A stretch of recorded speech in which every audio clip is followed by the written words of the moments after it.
Welcome, everyone. My name is Frida Nixdorf, and I represent the Work That Reconnects network, and I am joining you today from the ancestral homelands of the Nisenan peoples. So thank you for joining us for the Webinars and Conversation Cafe program, where we are providing a wide range of rich educational and supportive online events for our global Work That Reconnects community.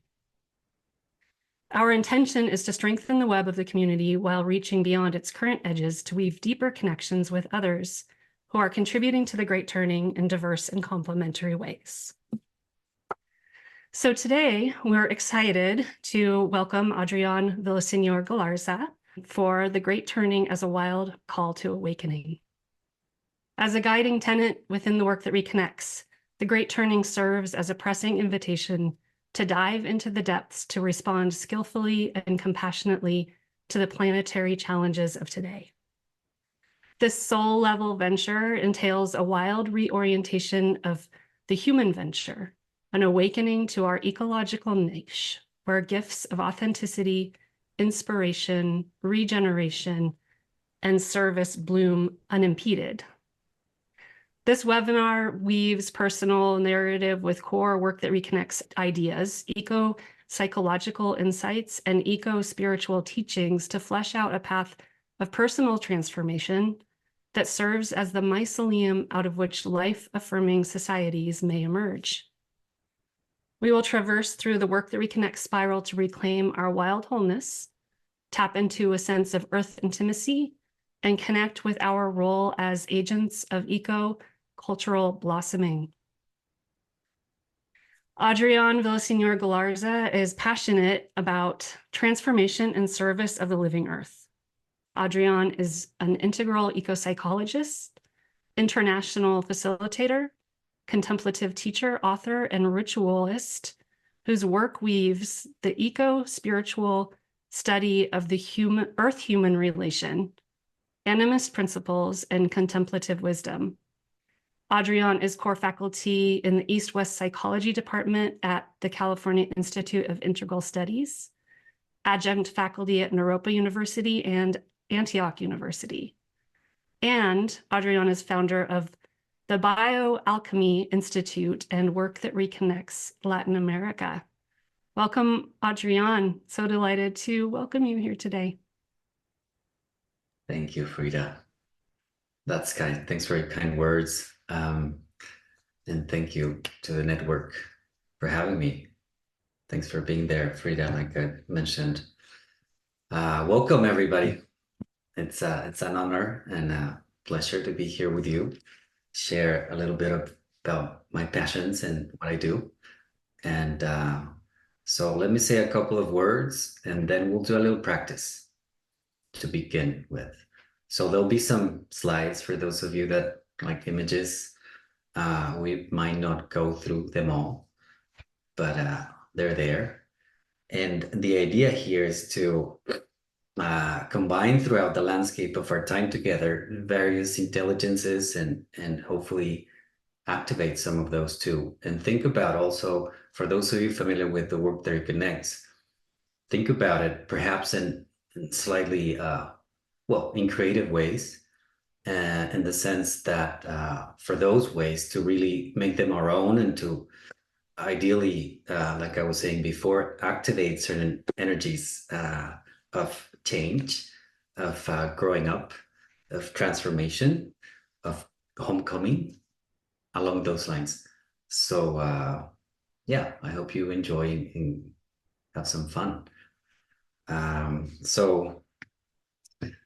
Yeah, what I'd like to do is to invite us into a moment of stillness and silence. If it feels good and safe for you, I would like to invite you to close your eyes or keep them halfway open. The idea is to reduce kind of the sensory input and allow for the mind to settle. So we've arrived. There's not much else that we need to do at this time, but to just be with what is. So all the comings and goings are the things that are happening, they're about to happen, that will happen, or that didn't happen in the way that we wanted. So past, future, kind of ask them permission to, like, put them aside and tell them, like, hey, yeah, I'll tend to you, but right now I'm just gonna tend to now. So in that way, we can drop the anchor for awareness for a moment together here and connect with each other at that level of the field. Maybe take a couple of deeper breaths than usual that invite your awareness back here, back home, back to the support and sustenance of the living earth within and beneath you and around you. And from that place, a little bit more anchored and rooted, we'll do a very simple invitation here, and then we'll pivot. So the invitation is to invoke in your mind's eye a time or a place or a person. Person can be human or other than human, that elicit within you easily this sense of kindness, of warmth in your heart, of gratefulness, and bring them to the front of your mind's eye.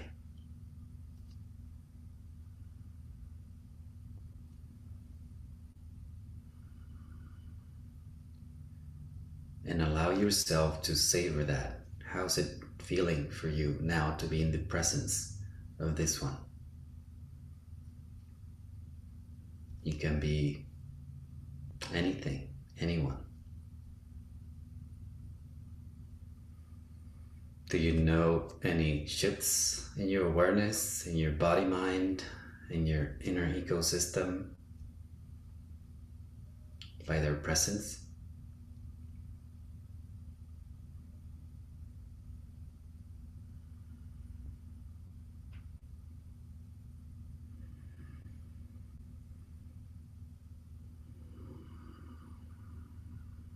And just stay with that for a couple more moments.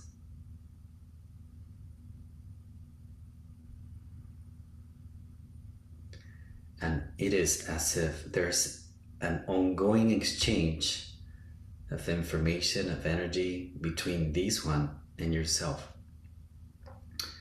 So as you place your attention there, this warmth, these currents get amplified, vivified, and it is as these currents fill you from within.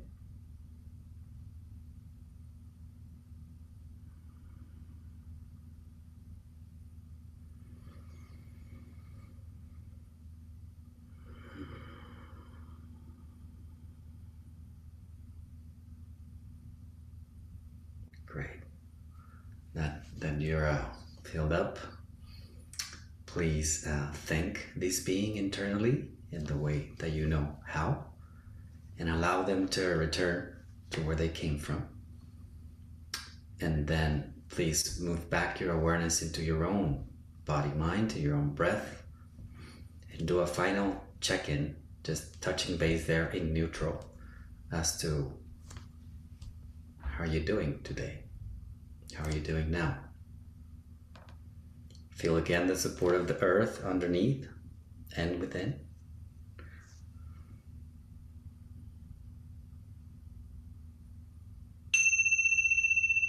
And gradually, no rush at your own pace. When you feel that it's time, please open your eyes.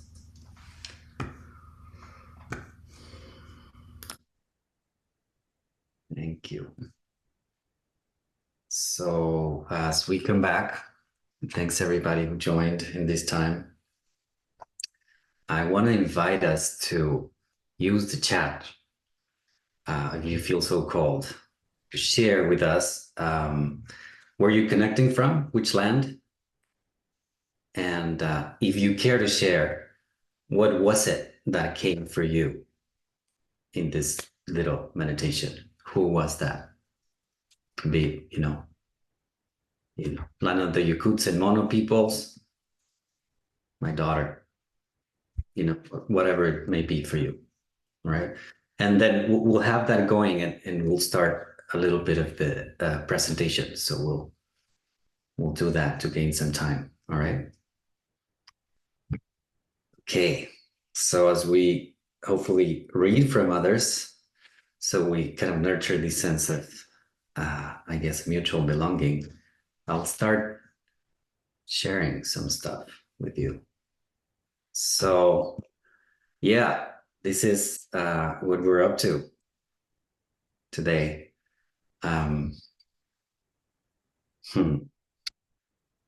This is kind of in 3 parts. We'll see how we do with times. There's always flexibility, open to, what arises. But this is a little bit of the map, 3 parts. Yeah, I'm going to start here as this one. It's a special human, like we all are. But this one, I have a wonderful, inspiring connection with that I want to share a little bit for those of you that you don't know much about, the Work That Reconnects and its origins. So this would be a central figure there. And I'm so happy that I got to chat with her FaceTime a few days ago. So yeah, I'm excited for that. So yeah, basically what I want to share is that by saying John Macy's Work That Reconnects is that I hope that there's various expressions of the work, and that I believe there are. And in my understanding, in my own work, I try to honor, I guess, the root teacher, and by really going in many respects at the feet of the teacher, as it says, it's some spiritual traditions, and take solace there and inspiration. So I met her in person back in 2009, but I knew about her work since 5 years prior or so. So it's been some time, a little bit of time that I've gotten familiar with this work, and it's been a pivotal, central element in what I do. So what I put there basically suggests that the Work That Reconnects is a little older than me, like officially speaking, in terms of its first public appearance. And it's rooted in at least 3 rivers or currents that are laid out there for you. Deep ecology, this new emerging paradigm, as sometimes it's called, systems thinking, and associated schools such as Gaia theory, right? Buddhism, spiritual teachings. And so it is what some call like a good medicine for the times, the more and more we do this kind of work, the more we realize that it's something that from a, I guess, evolutionary perspective, some practices are really taking hold of the, in the spirit of the times, in the sense that it really speaks to people, That's been my experience facilitating this work in various contexts. It truly does something, So she says something like this: my experience that the world itself has a role to play in our spiritual liberation. So here we're moving more toward the actual exploration of today.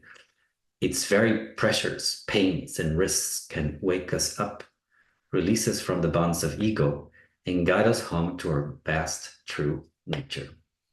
It's one of my favorite quotes from Joanna in terms of the theme of today, because it really highlights a good number of things that we're going to try to explore together here today. The main one being, just as an introduction, that the world is not a mistake, it's not a trap, it's not necessarily an illusion, but it is continual with our own unfolding.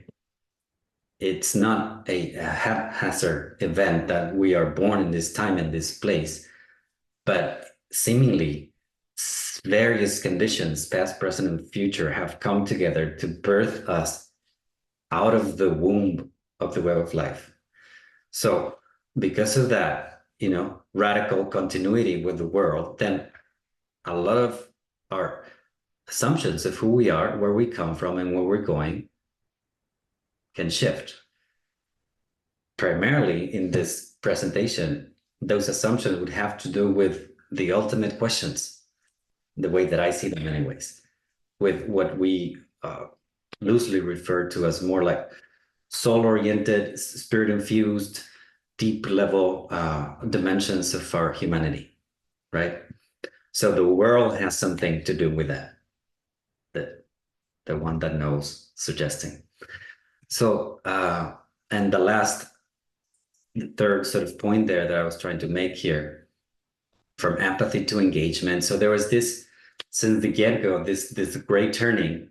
I'm going to introduce that formally, I think, next or the following slide, had to do with the experiential dimension of what would happen when doing this kind of work at a psycho-emotional and even spiritual level, from stagnation to flow and liberation, from repression to expression, from this almost immediate quasi-magical transformation the participants seem to undergo. And if there are facilitators here, I think you could attest to some of that in your own experience.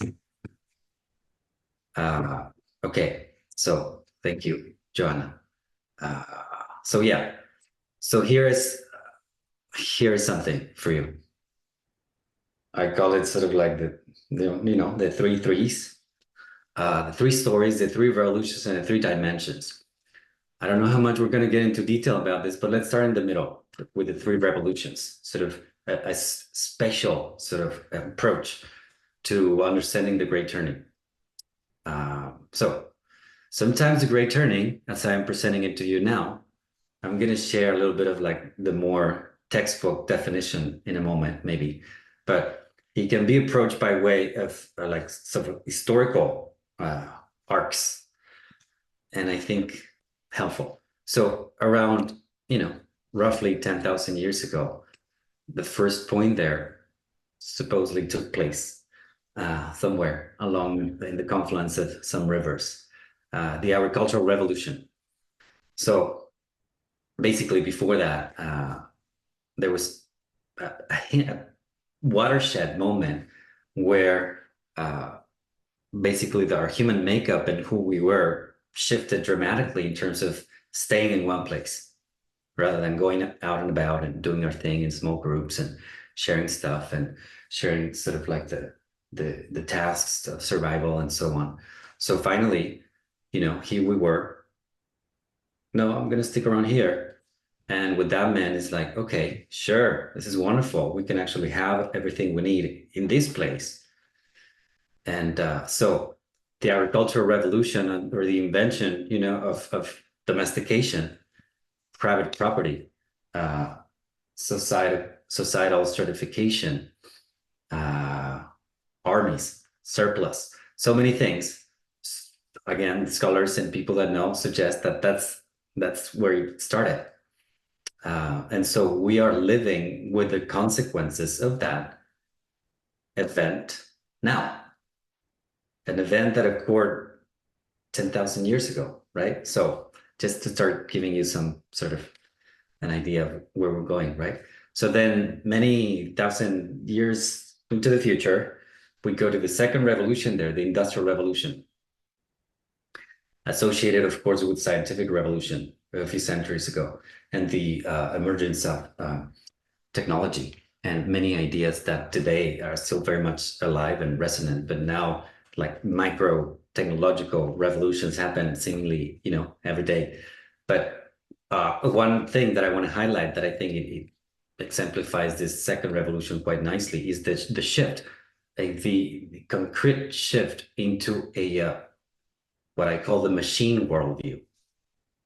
The assumption that the world is kind of like a machine, and no significance, subjectivity, intrinsic value, capacity to learn, to love, and to suffer was allocated primarily to the human venture and to someone in between our ears, and everything else was hoovered out of meaning, of holiness and value.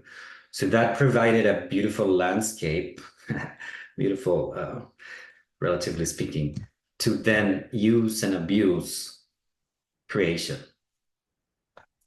So, as I said, many things can be unpacked from here. I'm just painfully diluting some matters. So this happened a few hundred years ago.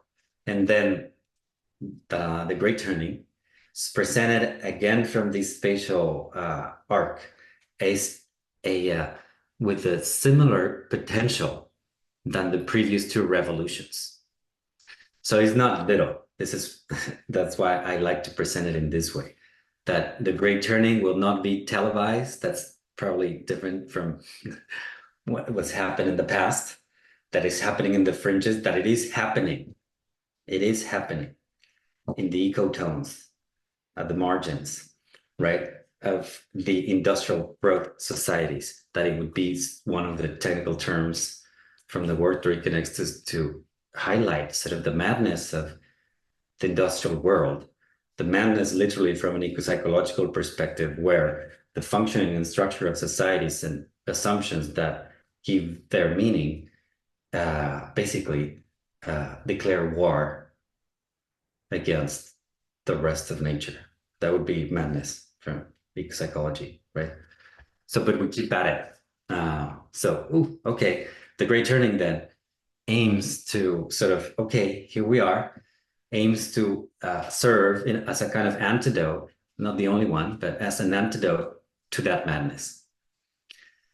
So we can say then that it's a core invitation of the spirit of the times to engage in a process of transformation, whereby we try to align with life-sustaining and life-celebrating ways of being, right?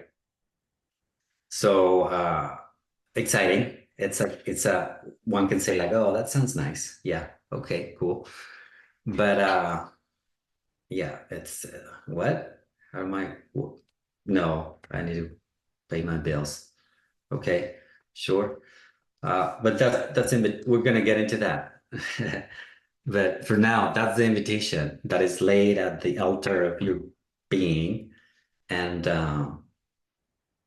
whether we heed the call or not, it's something that will reverberate throughout the Earth community, as I'll suggest. So the Great Turning has 3 dimensions, so we kind of better make sense of it. Holding actions, structural change, shift in consciousness. Various names for these dimensions. Those are one of those. So it's the way that I want to share with you that it's easy for me to remember, and I hope for you. It's kind of like we'll do the Tai Chi of the 3 dimensions. So the first one is it would be something like this. Stop. No. Limits.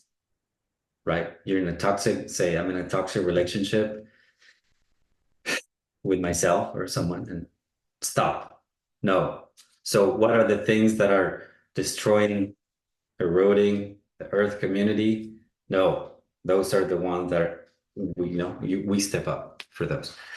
And the structural change or the creation of alternative structures would be kind of the opposite. Would be more like, yeah, the stuff that we want. Yes, bring that in, right? First one is like this. Second one is like this. And primarily associated with education, but at various levels, interventions, pedagogical interventions that provide us with opportunities to see beyond the constricted sort of boundaries of the industrialized world. And finally, the shift in consciousness, I don't know, it would be something like this, I think, maybe, and the Tai Chi of like, okay, or exactly, like that, whereby originally, he was said to be like the spoke of the wheel, we can say the wheel of the Great Turning. And I still think about it in that way, because it's the more intangible one, and it's the more, no, they don't compete, they feed on each other, they form a system oftentimes when we go deeply into one of the dimensions, you end up in the other one and so on. So it's not like, oh yeah. But what I do want to highlight is this, that before we move on to the next thing, the shift in consciousness or whatever, we have some, I believe, innate affinity to at least one of the dimensions. So we don't have to be, you know, like, stressing about not doing enough and all of that, because what you can do, I cannot do in the way that you do it. And so we need each other in this way, you know? So this presentation has more to do seemingly with the third dimension, but you'll see that likely involves the three. Okay, so I want to present this is technically the spiral of the work that reconnects, but I want to present it to you as a map of engaged transformation. Why? Well, because I've seen that in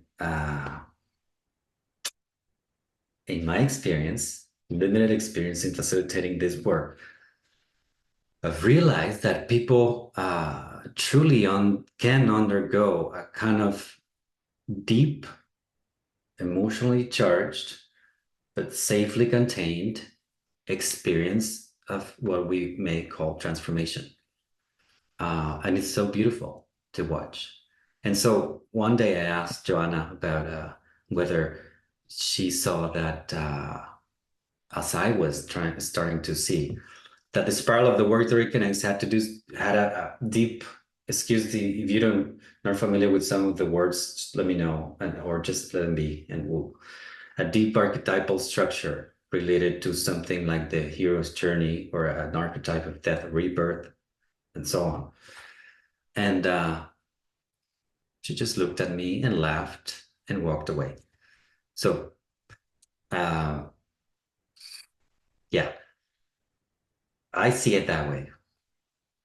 And normally, so we start with gratitude as we did this morning, and we move into the pain, honoring the pain for the world, not complete the terms there because I didn't have a nice beauty space to put it. Then we go into the new ancient eyes and then to going forth. So this is something, the spiral that we use in the offerings almost universally, but we can use in this conversation, in an email, in a meditation. So it's a living spiral of transformations. That's why I call it the map of engaged transformation, because for those of you familiar with something like the hero's journey and its phases, or the soul initiation, Plotkin's work that we'll talk about it, and like rites of passage work that make this a little bit more explicit, you'll see that I've had, you know, a spiritual experience, lovemaking, fasting, and so, you know, various things. You'll see that this structure, the way I'm presenting it, I feel that it's a beautiful one because it's inclusive. It's an ecologized expression of the deep pattern of transformation. So I put some notes there for you to see, which I'm not going to get into right now. Finally, for this piece, I want to share just a little bit more closely, just a few words about my work and what this has done to me. So the first thing I want to share is that this kind of work, what has gifted me is the opportunity to come out of the closet as a human being. And that's priceless, you know, not the whole gold in the world could, you know, pay for that. So yeah, so what I put here is a more concrete form of some of the offerings that we do through the Work That Reconnects Latin America. Primarily, this is an example of the 10-day intensive that I took from Joanna. I invited her. We were in an intensive over in Rivers Bend some years back in Northern California. And I asked her to please come to Mexico to do one of those. And yeah, she didn't want to. She said, no, you do it. So I did it. So I, took her word for it. And now, okay, well, at the moment, it felt like a little, not wanting to come, and also nervousness and excitement. And so some years after, the 2017, I believe, was the first one that we did an intensive, and it was lovely. And we've been doing those almost every year, at least once or twice. And it's been phenomenal. It's been so healing and such a wonderful learning opportunity for me. And I did some, we can talk more about this. I'm not going to get into it, but I did some adaptations that I think, just going to name one that is pertinent to today's that. So the work that reconnects as a body of knowledge and group methodology is akin to a living organism. And so in my understanding, we need to court that organism and make it our own in a good way. And so that then it activates our own vocation, our own style and way of handling and positioning around this work. So for those that facilitate, maybe some people might really dislike the way that I do it. That's completely okay. And I tell them, it's wonderful. Maybe please go and look elsewhere, because it's not the work, it's me. And if they fall in love with it, then I say, beautiful. It's not me, it's the work. So, we all have gifts. That's why I was saying that coming out of the closet, because it has allowed me to bring forth something that was within, that is within everybody, and that's something that the magic of this work. Yeah, I want to see people's faces. Yeah, I don't enjoy seeing just the screen and not you. I want to pause there for a moment and ask you, Frida. I was not aware of the happenings of the chat. Are there any questions or comments that would be good for me to tackle at this time before we move along? Well, someone did just ask if you're going to be offering another event in Latin America. Oh, future. Nice. Yeah, maybe there's a possibility of going in January to Chile to do one of these intensives. So it's in the works. I'm really hoping that it happens. And also for the summer of the Northern Hemisphere of the next year, likely one in Mexico. Yeah. So stay tuned for those. Great. So let's take a breath here together and just we're warming up. Just want to ask you anything there that prevents us from moving down the line. Questions, concerns, comments, or we're good to continue? I think we're good. Yeah, want to hear more. Yes. Okay, great. So let's see. We step a little further into the wild. Little lion there.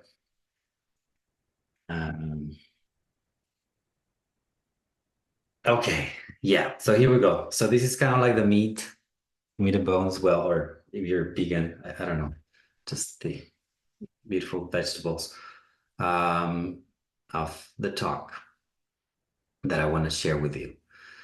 So you see, the great turning is a wild call to awakening. There's so much to unpack there, and we'll begin here a little bit.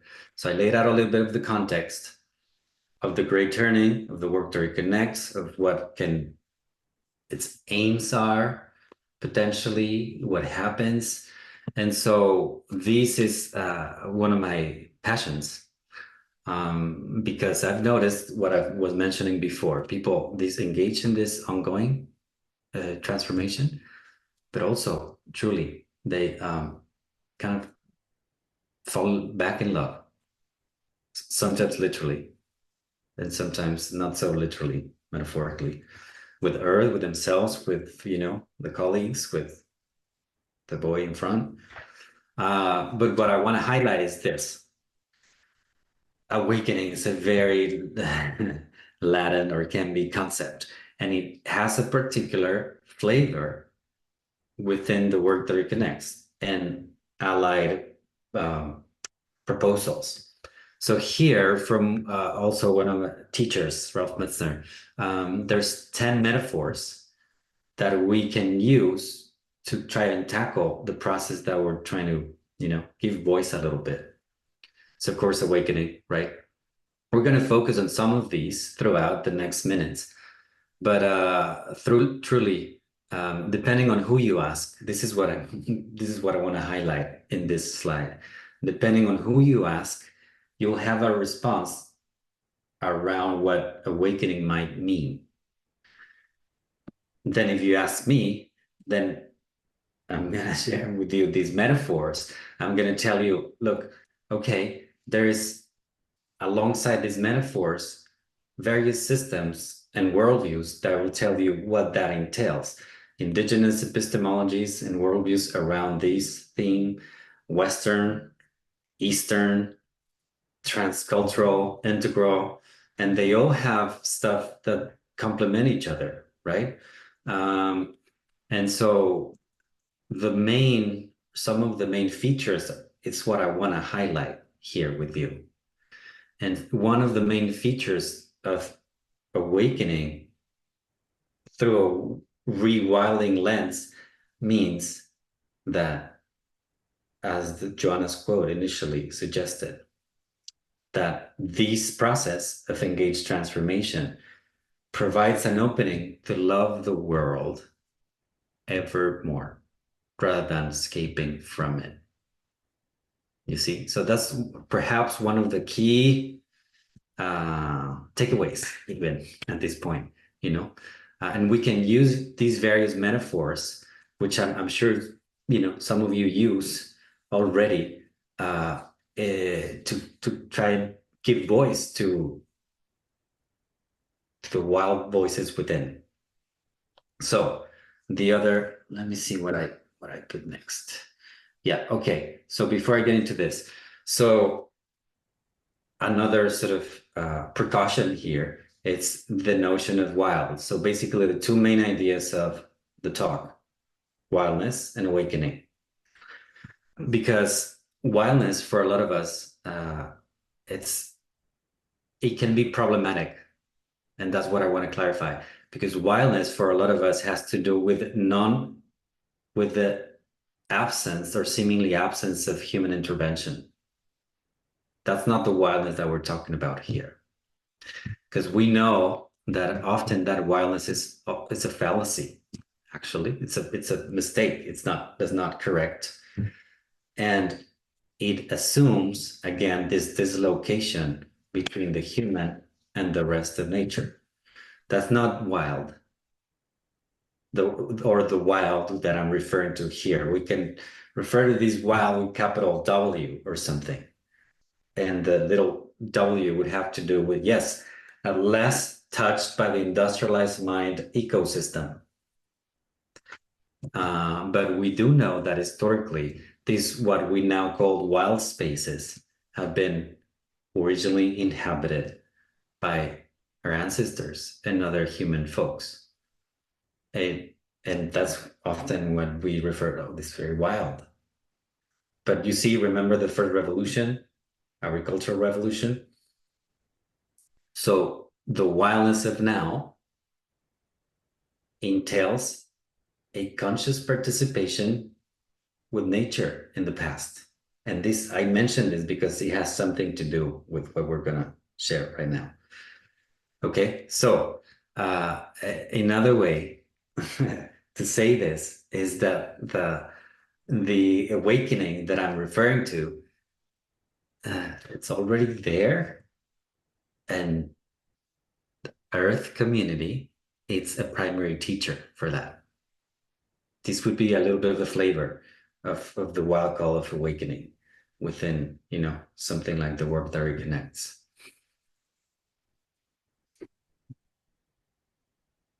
Okay, now we can move on. So now I'm going to highlight just a couple more features of what I see of the process, right? And this is perhaps one of them. Seeing through the eye, play of words there. Seeing through the eye, like who's the eye? The eye, me, mind function of some highlighted by some contemplative traditions is not who we truly are. So we may call it, in the context of today, the industrialized self, the all-consuming self, even the false self. That's the self of this eye that we are seeing through, right? So it has various names. It doesn't matter much, but what I want to highlight first is that the invitation of the wild implies becoming transparent to the voices of the earth community, as we often use that metaphor in ecopsychology, right? The voices of the earth and so on. So, but this transparency is gained by something like implementing the Work That Reconnects in our lives and in groups, and but in various other ways. So imagine someone that is completely ingrained and attached to their sense of identity, given by the industrial growth society model. And then imagine someone that has at least peeked and seen through that identification into the more wild stances of creation, right? So that's kind of like, it's an ongoing caterpillar to butterfly process. And it has various names: ecological self, tapping into the wisdom of the ecological unconscious. And these, of course, are rooted or inspired by deeper, more ancient, I would say wiser proposals, found throughout different traditions, really, And so the root teacher refers to this process as the greening of the self. And it's it's a classical, if you have not read that, read it, piece. Yes, please. Okay, you find it in World Lover. You have that book. You can also find it online. Yeah, and then a couple of anthologies. So yes. Okay, so the greening of the self. Which self, you may ask, right? Okay, well, we'll talk about that. The greening of the self, for me, my own interpretation is that it entails a journey, using one of the metaphors that I presented to you of a journey. I love the metaphor that I was not there, of composting, of the transmutation of refuse of organic matter into, it's the black gold state of it. Anyway, from a reactive ego self to a more transparent sense of identity in intimate communion with Earth's living web. I like that. So this all-consuming self, the industrialized self, and so on, one of the chief characteristics is that it's very reactive, as you know, as we all know. So remember, second revolution, and the main sort of download that we got from that, like the machine worldview. So basically, of course, that sort of realization did not stop with creation, but we somehow integrated that to ourselves. And so this permeability that we're referring to here, that it can be nourished and cultivated and created, helps us see beyond that. And that intangible structure that I call the industrial operating system can be seen through. because that one is the more survival-based reactive mode of being. And the process of the greening of the self provides a pathway so that we can compost that armor, whatever word you want to use there. And you see, but the reason why I like the composting associated with the greening of the self, because for someone or something to green, to blossom, like it needs adequate nutrients and water and conditions. But those are provided or can be provided by what was previously the hindrance. So that's why I like the composting. Because compost is like, that refuse is not going to go, you're going to compost that. That's going to be the nutrients for the greening. And we're going to do some of this. That's why I put some emphasis there. Okay, so according to Joanna, he has 3 currents here that inform the greening of the self. Psycho-emotional effects impinge upon us by the looming collapse of Earth systems. The emergence of this, I guess in her words, has more to do with the Western development of the systems view of life. We'll talk more. And finally, the resurgence of non-dual spiritualities throughout the world. So world loving, we could say, there's much more to it. So I'm just going to share one example or so of the 3 points of the teacher. And so it goes, the psycho-emotional effects impinge upon us has to do with the second stage of the spiral, has to do with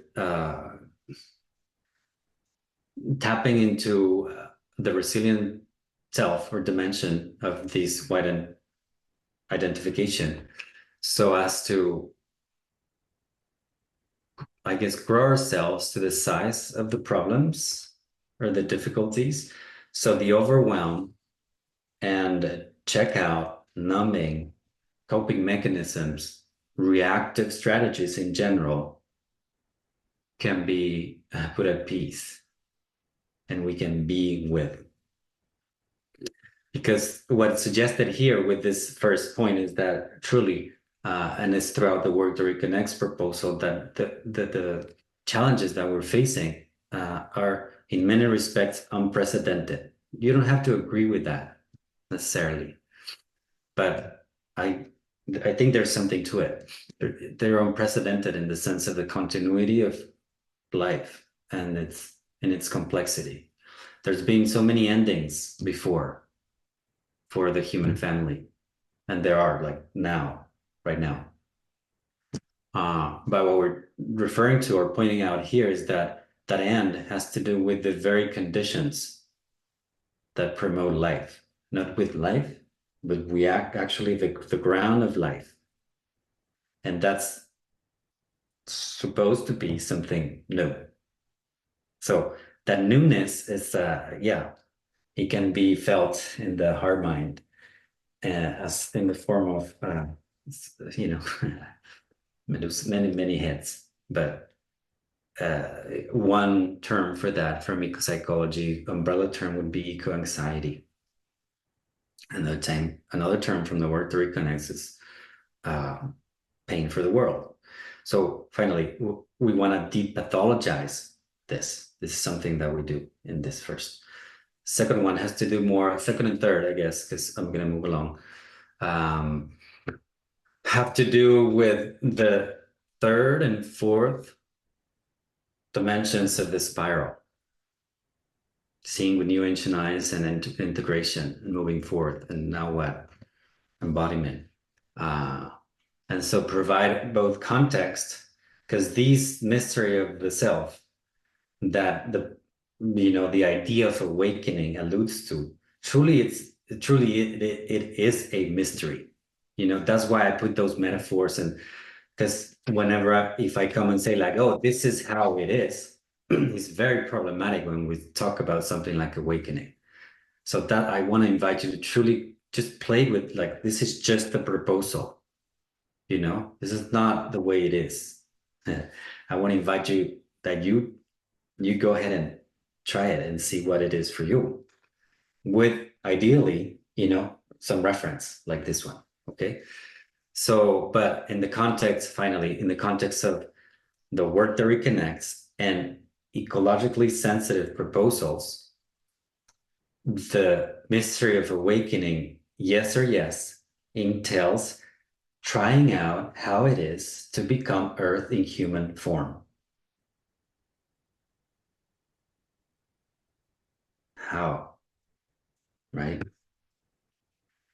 Adrián, I wonder if we could just pause for a moment. Yes. This is such an important question.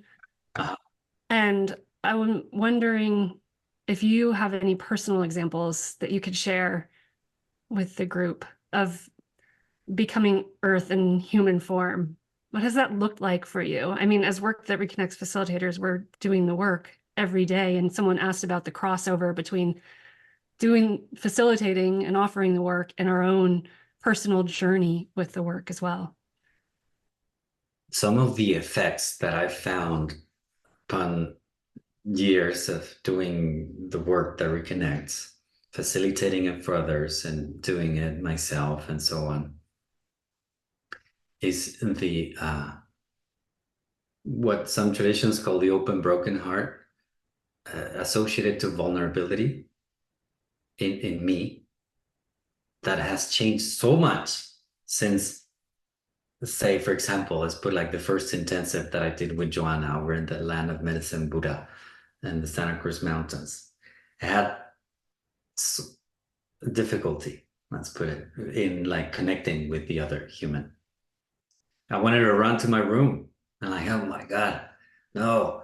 And I had these ingrained assumptions of like, this was just so fluffy, cupcakey, vanilla work that I was not into because I was so much into other stuff. And this was not, not for me. And with time, I've learned, well, with time, I saw that the beautiful composting of some of the assumptions that I just express out loud, to the point that I truly am a fan of the experiences that take place because of my own direct experience and process that I've seen. I would even venture saying that this talk is primarily inspired by my own experience in what I've seen in others and what the others have inspired me of can be a radical shift in our understanding of who we are and how we hold ourselves. I had one person that had, for example, suicidal ideation within a 10-day offering, and toward the end, that we met, this person and I met, and it was a profound exercise from their side and mine to trust the process. And what happened there with this individual, it was a phenomenal opening that at the time that we finally connected, we stuck with it, with the practices, with the way that, the prayers, the rituals, and when it was time for the person and I to hang out, they basically shared with me that they had a spiritual breakthrough and opening that perhaps had not experienced before in their lives. And they were actually a little afraid, shy of it, that they were seeing colors. They were like, stuff that you would not consider normal. But that I was so inspired by that. And so thankful for the work and for my ability to trust in it and to just be like, hey, we've done things here in a good way, in a kind way. Let's stay with it. And obviously for the person, it was just very moving. So does that help? Yeah, I mean, I know you're going to be speaking to this, but we also had a really important question from Heather, who said, apologies if this is a basic question. I'm new to the Work That Reconnects. Do you have any advice for folks who seem to hold themselves back from full awakening because of all the aspects of their lives that would need to change post-enlightenment? Career, friends, family judgment, that sort of thing. Oh, yeah. Yeah. Yes, we'll talk about that, but what I can say now is that I don't think there needs to be anything done there because uh, you know, the idea here, what I'm suggesting, the invitation, the wild call is tricky because the wild call is there is as a resounding bell, you know, uh, and time again summoning folks to do that. But I don't think that can be forced from a human-centered perspective.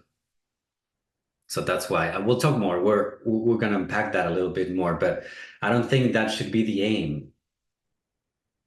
Like uh, in paper, you know, there it's kind of like a camouflage aim, but we just do the work that reconnects, and see what happens, and push maybe a little more if you want to, or just So yeah, well, it's not a dumb or a question at all. It's actually a very profound one. So thank you for that, and we'll talk more. Okay, let me keep going. Just I think a couple more slides. Okay, yeah, because this is important. I think this is going to help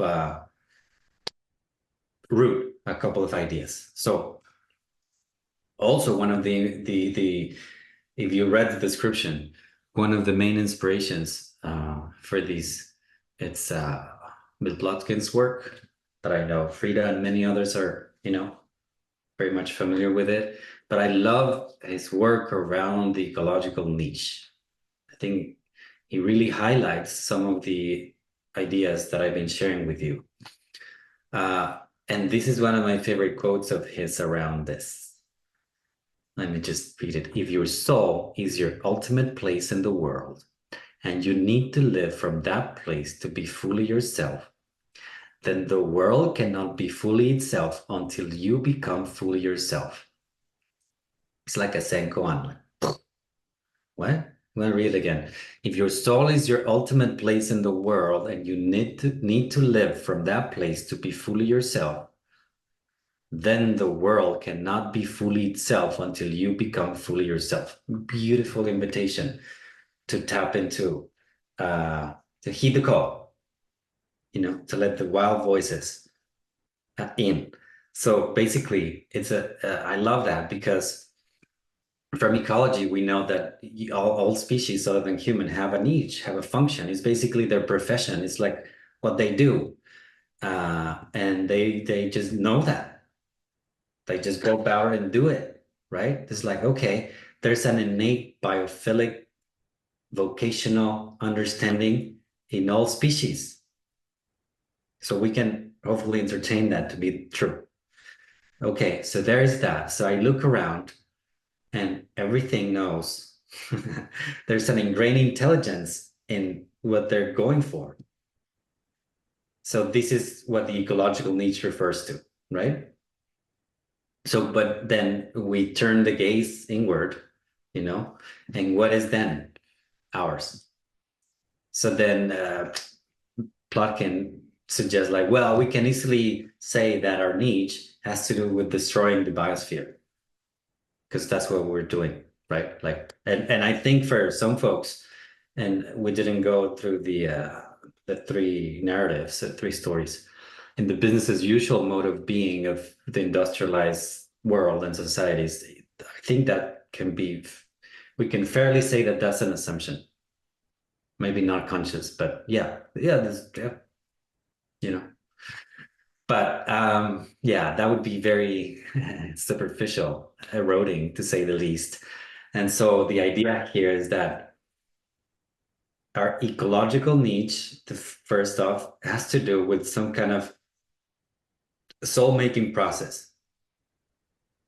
When we tap on that beautiful quote, that ultimate place in the world may refer to the ecological niche, but as a place of soul, as a place that you have access to the depths of who you are, right? And it is from that place that then the right action will come, right? So related to the previous question, this is some of the logic behind it. So when we sort of tap into the place and the energies and powers of place of our ecological niche, then it is that is going to carry us forward into awakening or self-realizing, homecoming, liberation, etc. So that this is again an invitation, right? So one of the terms that he uses is mythopoetic identity.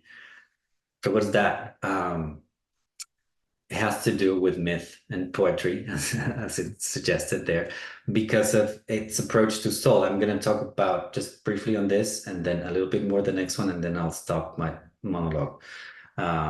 So the idea here, remembers, is that the vehicle of awakening is not a leave behind the world type of affair, but a love the world to the bones affair, right? So there's a differentiation here between soul and spirit that some, traditions have, thinkers suggest that the spirit has a more transcendent function and soul has more ascendant or descending function.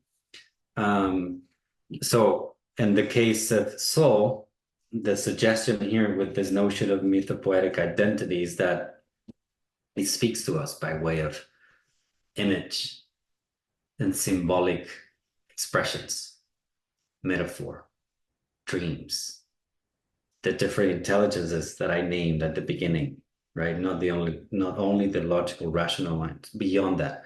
So it's a trans-rational, trans-noetic approach.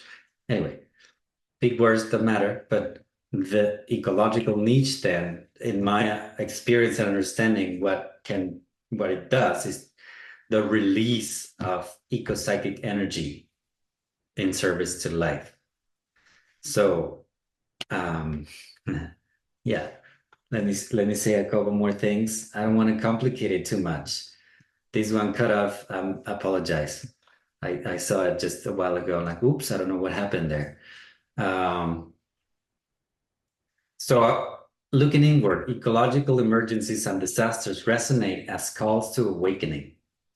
The current planetary movement is an unparalleled opportunity to fan the flames of consciousness. So this is something, that I wrote some years back in one manuscript there. And this has a lot of the unpacked there, a lot of the ideas that we've been touching on. Just to begin with, who in their right mind would think that this is if they turn their news on or something, would think that this is a wonderful time to be alive. Oh, it's wonderful, it's plentiful, abundant. It's not a lot of folks, maybe the 1% or something, right? But then it has that. On the one hand, it's like, hey, how do we turn our face to the world and say, this is an auspicious time to be alive. I'm grateful. Thank you. Well, that actually already entails a certain process of wakefulness to do that, honestly, to be grateful, just period, the first stage, that truly there needs to be some common sense grounding in wildness to do that these days, right? And then the other hand, like ecological emergencies and disasters resonate as calls to awakening. What do you mean? This is all bad news. This is destruction. This is suffering. What are you talking about? Well, yeah, exactly. Because of that. Because they're like teachers that help us rectify the course, right? That signal the things that likely we don't want. Okay, yeah, no, all right. So, and also signals the psycho-spiritual and contemplative dimensions that not only are those there, but signal definitely those can really have an impact upon the collective, upon even systemic and transgenerational affairs, problems.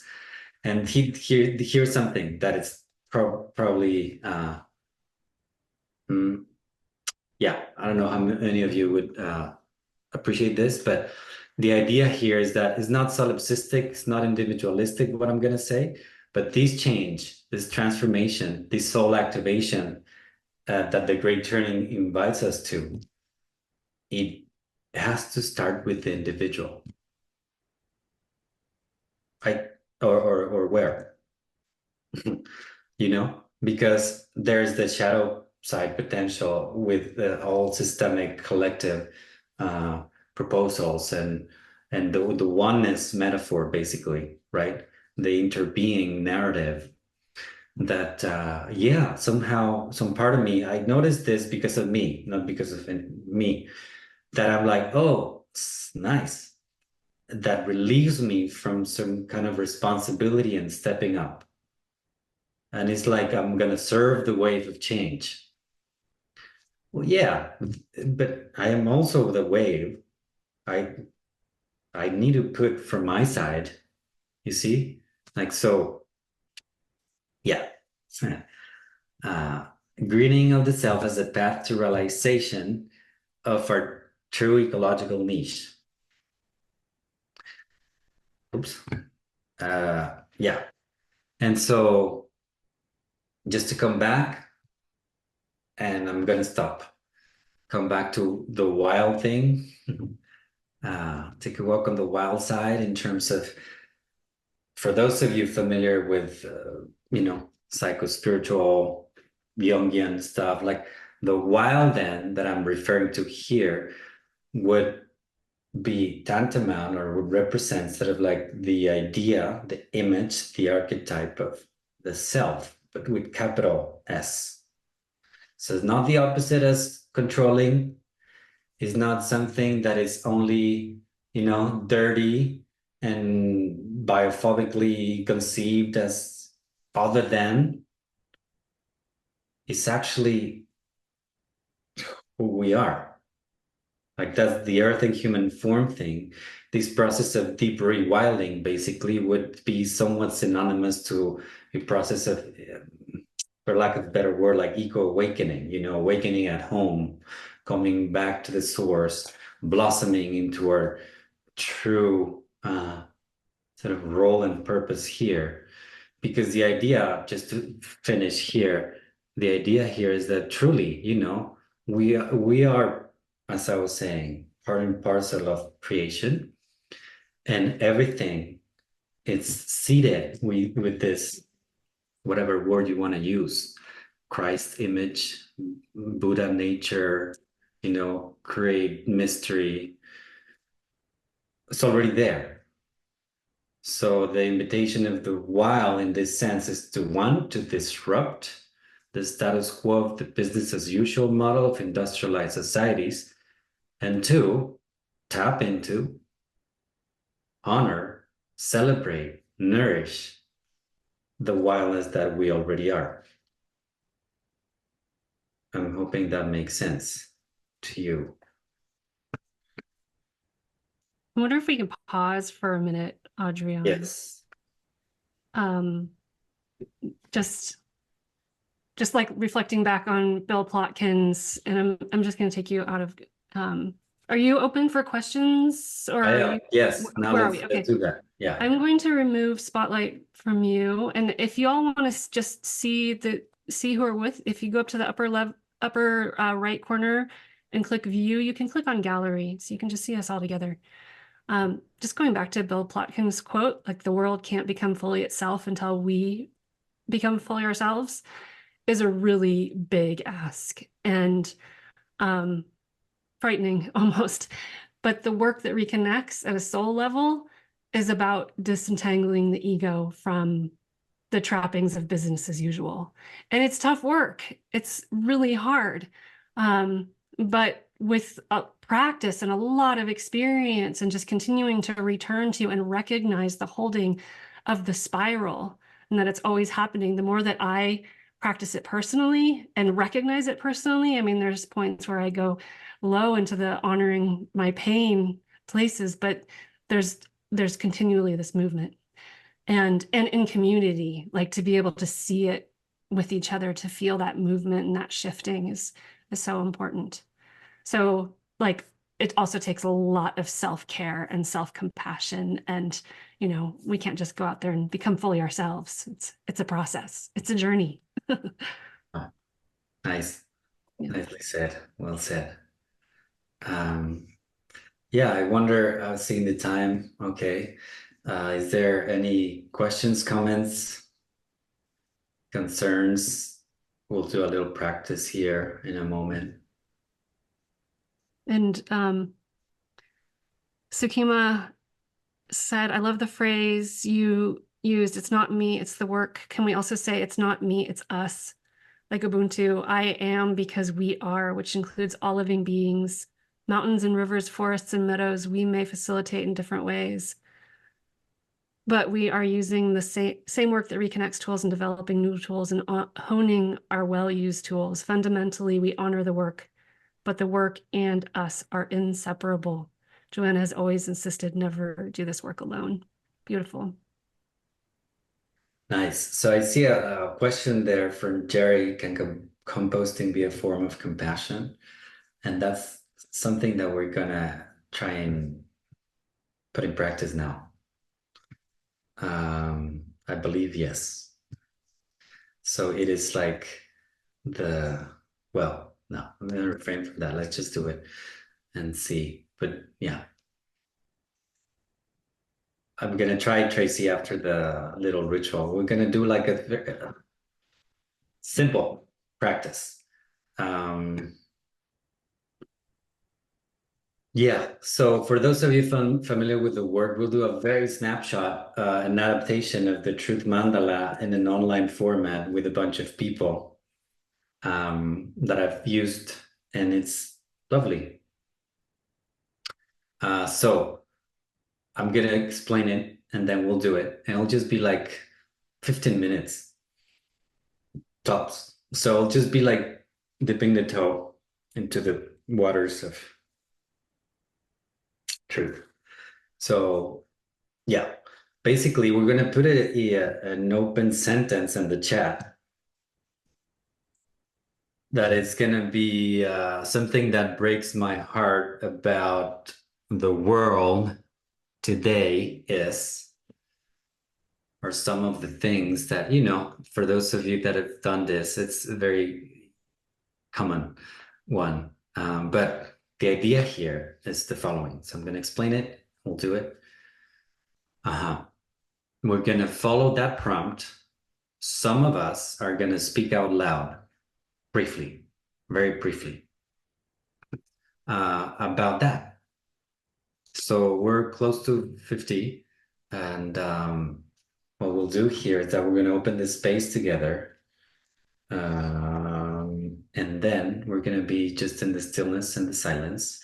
And you're going to be invited to use your Zoom hand, not your physical hand, because we cannot see all of you in the same screen. And then once it's like, hey, Frida, and then Frida is gonna go. Something that breaks my heart about the world today is so on and so forth. And then we'll go to the next person, and the next person, and the next person. It always changes. Please be mindful that we have very limited time, but not reason to be stressed or rushed, but also, yes, to be succinct. And that probably others are likely that they want to share. The practice is not only about the sharing. The practice is mainly about witnessing, presencing, and being with each other. So if you don't share, it's completely fine. You're invited to share. Likely, yeah, most certainly, we don't have time for all of us to share. So maybe a third of us or less, or we'll see. And then finally, if there's no way of doing this wrong, but if I intervene, that only has to do with perhaps you taking a lot of time. So if you hear a bell, ding, is it time to stop? Only because of what I just said, okay? And finally, now, truly, finally, I hope, is that when we finish, okay, yeah. On mute. Sorry, mute back. And then the rest of us, we often say something like, yeah, I'm with you, I hear you, right? We're not going to do that, but we can put it in the chat if we want to. Or we can do a little something, some emoticon, if those are allowed like that, Yeah. So any questions, concerns? Is it clear? So yeah, I encourage you, if you want to be witnessed, if you have something you want to share, use the raise hand icon at the bottom of your Zoom screen, and Adrián will just call you. So just be ready to unmute and say what you need to say, and then mute yourself again, so we can hear as many people as possible. And I'm going to pause the recording just as soon as we're ready to begin, and then make use of the chat and those emoticons. Yes. Is it just a word or anything you like to say, Nitsa? Anything, but just on the brief side of things. It can just be a word. It can be a howl. It can be a scream. It can be, in your own language if you want to, of course, other than English, please. And so, yeah, so the actual answer or response to the prompt, we're not going to put that in the chat. That's what we're going to name, right? What we're going to put in the chat is our support upon hearing someone. I hear you, I'm with you. Nothing of the like of like, yeah, everything's going to be okay type of, no, just, witnessing, presencing from that place. All right. So, So yeah. I just want to also reflect that, like, yeah, we're not here to comfort each other, but as there's the piece of like naming it and being witnessed, our presence with each other is huge. So if you have the ability to turn off your camera and like really bring your awareness to the screen and witness each other, is a big piece of this. That's a great point. It's fantastic if you have the ability to turn your camera on for this piece. If you do not have it on, that's great. That would be phenomenal. If not, it's fine.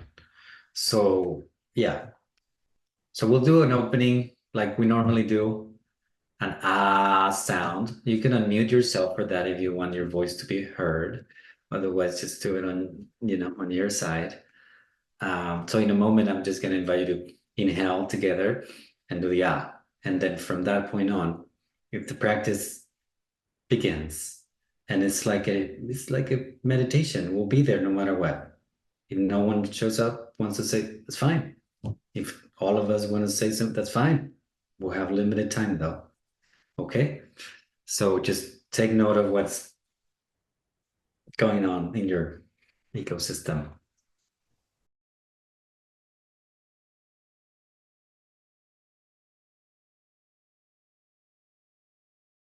So yeah, I wanted to say just a couple of words about the practice, the brief ritual engagement that we just had. And so in the context of our exploration today, we can speak about befriending difficulty, suffering, overwhelm, collapse, numbing, indifference, all of these. And by using the metaphor of that I enjoy doing, befriending the holy compost. Just remember that we talked about sort of seeing through the eye as as the greening of the self process starts, kicking in, and we begin to activate that in us. And what that brings is a sense of transparency and skillful means as to look beyond the industrialized, domesticated, soul-eroding, ecocidal tendencies that are all wrapped around the industrialized sense of self. By nurturing and celebrating the wild call to awakening, right, on the one hand, associated with seeing through the eye, there's a parallel process of breakdown when the work reconnects, of positive disintegration, of just shedding our skin, letting go, surrendering, all of these point to the holy compost. So the previous armors and layers of reactivity that we were associating with the industrialized mind and the mode of survival that so much blinds us and somewhat protects us, but at a high cost of the poly crisis that we're living, we're invited by the wild voices to face that, name that as we did, honor it, and then compost it. And the great idea there, at least for me, is that the composting process is that the refuse that was the reactivity, the human supremacist mind, serves as the nutrients for our own becoming, our own wakeful process, and the potential regeneration of the earth community. So yeah, so that's something that of what we did. We can kind of frame it in this way and provide a sort of useful imagery, metaphors, symbolic languaging around the process of waking up at home. Yeah, so thank you everybody for, the trust and vulnerability and the openness, and yeah, I very much appreciate it. So yeah, then finally, I would love to share a poem with you that I believe it encapsulates and brings alive in a different way some of the things that we've been talking about. So it's a poem by Mary Oliver, and it's called Sleeping in the Forest. So here it goes. I thought the earth remembered me. She took me back so tenderly, arranging her dark skirts, her pockets full of lichens and seeds. I slept as never before, a stone on the riverbed, nothing between me and the white fire of the stars, but my thoughts. And they floated, light as moths among the branches of perfect trees. All night, I hear the small kingdoms breathing around me, the insects and the birds who do their work in the darkness. All night, I rose and fell as if in water, grappling with a luminous doom. By morning, I had vanished at least a dozen times into something better. Yeah. Thank you. Thank you, everybody.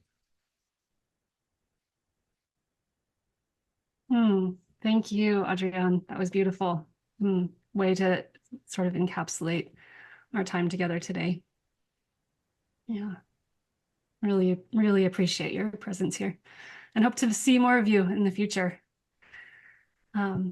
So I'm wondering if before we part, if you have anything that you would like to offer to our participants, if you have anything coming up in the future or what you're working on right now.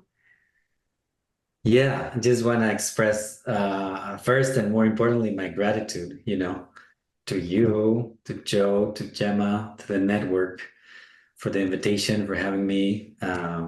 It's wonderful. And of course, to the participants for joining. I hope that, you all got a little bit of the fun that I got. So yeah, just expressing my gratitude and just naming a couple of things. One of them is that we're a facilitator. Work That Reconnects facilitator training is in the works, and we're bound to launch it soon with my colleague Lydia and I. Probably we're aiming to start in November, I think, this year. So you'll have the information soon, and then I might go to Chile to do a 10-day intensive. I call them immersions in Spanish in January. So stay tuned for that one too. I'm very excited. And yeah, looking forward to connecting more, Frida, here in the network and elsewhere. And yeah, that's what I got. I very much appreciate this space and sharing a little bit of my passion. So yeah, thanks. Thank you, Adrián. Yes, thank you everyone for joining us today. We'll see you soon. Well, thank you so much, everybody, for joining us today. To learn more about the Work That Reconnects Network's webinars and Conversation Cafe program, please visit our website at workthatreconnects.org. We welcome you to become a community member of the network. Visit workthatreconnects.org, become a member for more information. Take good care, and we'll see you again real soon.